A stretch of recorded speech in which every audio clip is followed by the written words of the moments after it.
expresado al rector. Saludo a Pedro Salazar, él es director del Instituto de Investigaciones Jurídicas de la UNAM y uno de los firmantes de este texto. Pedro, muchísimas gracias, muy buenas noches. Al contrario, Olivia, muchas gracias por el espacio, por el interés y por el tiempo dedicado a este importante tema. Muchísimas gracias, Pedro.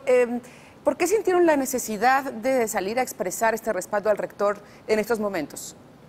Bueno, porque yo creo que es un momento en el que toda la comunidad universitaria debe hacer una reflexión sobre cuáles son las rutas y cuáles son, digamos, las estrategias que debemos de seguir para enfrentar esta situación absolutamente inusual, inaceptable y reprobable, como fue la agresión artera de un grupo ante un conjunto de estudiantes que genuina y libremente expresaban una serie de inquietudes que les han sido, digamos, han ido madurando entre ellos a lo largo de los últimos meses.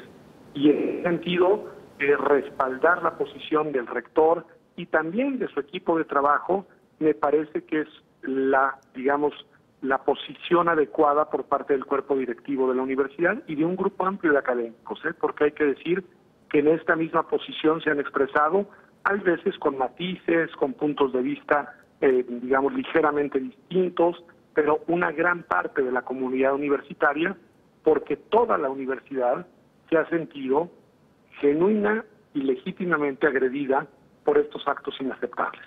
Entonces, ¿consideraron que era un momento en el que era necesario cerrar filas y evitar las divisiones? El rector ha admitido que no se ha hecho lo suficiente desde la universidad en contra de los grupos porriles. No es fácil, siempre es un tema, Pedro, tú lo sabes, el tema de la seguridad dentro de la UNAM y que no se viole la autonomía universitaria.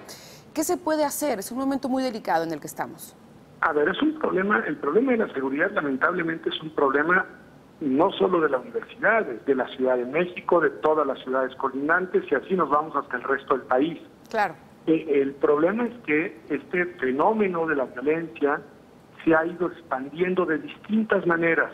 No solo es este evento que sucedió ahora, hay que tener también claro que uno de los reclamos de las y los estudiantes son diversas manifestaciones de violencias, además en plural, sí, en los distintos ámbitos en los que desarrollan resistencia. Su casa, sus calles, el transporte público, y ahora también se sienten inseguras e inseguros en la universidad, lo cual es un llamado de atención que debemos de escuchar con enorme responsabilidad. Y esto ha sido precisamente lo que el rector le ha transmitido a la comunidad universitaria. Atención, empatía, preocupación y, por supuesto, también un diagnóstico objetivo de lo que se ha hecho bien y de lo que se ha hecho mal, porque hay acciones dentro de las estrategias universitarias para enfrentar estos fenómenos que no solo han sido exitosas, sino que han venido cambiando prácticas y patrones culturales. Pongo, por ejemplo, el protocolo contra la violencia de género que firmó precisamente el rector Graue, que forma parte de un proyecto de esta gestión de la rectoría y que ha sido muy importante, no solo desde el punto de vista de su utilidad jurídica, sino también desde el punto de vista de su impacto cultural y simbólico en la universidad. Eso por poner un ejemplo de cosas que se han hecho bien en un tema muy delicado y muy sentido, como son las violencias de género. Bueno, en otros temas, el mismo rector ha dicho que hay que hacer una revisión a fondo de cómo se ha diseñado e implementado el programa integral de seguridad dentro de la universidad, que hay que entender que no solo se ubica además en ciudad universitaria, es decir, el tema, la preocupación, el problema, también es muy sentido, o quizá es más sentido, en otras sedes de la propia universidad que se encuentran fuera del ámbito geográfico de ciudad universitaria y que forman parte de la UNAM y que la UNAM tiene que hacerse cargo de, en la medida de sus facultades y posibilidades, generar las mejores condiciones de seguridad para las y los estudiantes. Hablas tú de muchas violencias, Pedro, y tienes mucha razón, pero y una de estas violencias es la provocada por estos grupos de choque conocidos como porros. Estamos a menos de un mes de que se cumple el aniversario más del 2 de octubre. ¿Quién está detrás de estos grupos? Es la pregunta que todo el mundo se hace. ¿A quién le interesa desestabilizar a la máxima casa de estudios?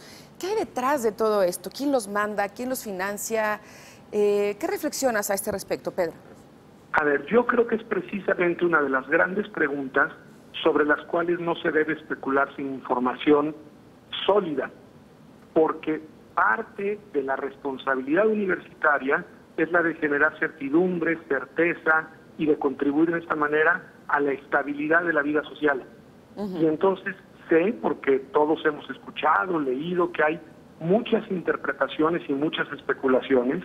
Me parece que no debemos abonar en ese terreno, salvo cuando tengamos información lo suficientemente sólida como para poder hacer un diagnóstico lo más objetivo posible que permita transmitir información certera a, en este caso, los radioescuchas. Es decir, cualquier pronunciamiento sin información cierta, verificada y comprobable sobre este tema termina abonando más en la incertidumbre y termina siendo en esa medida irresponsable. Ahora, por último,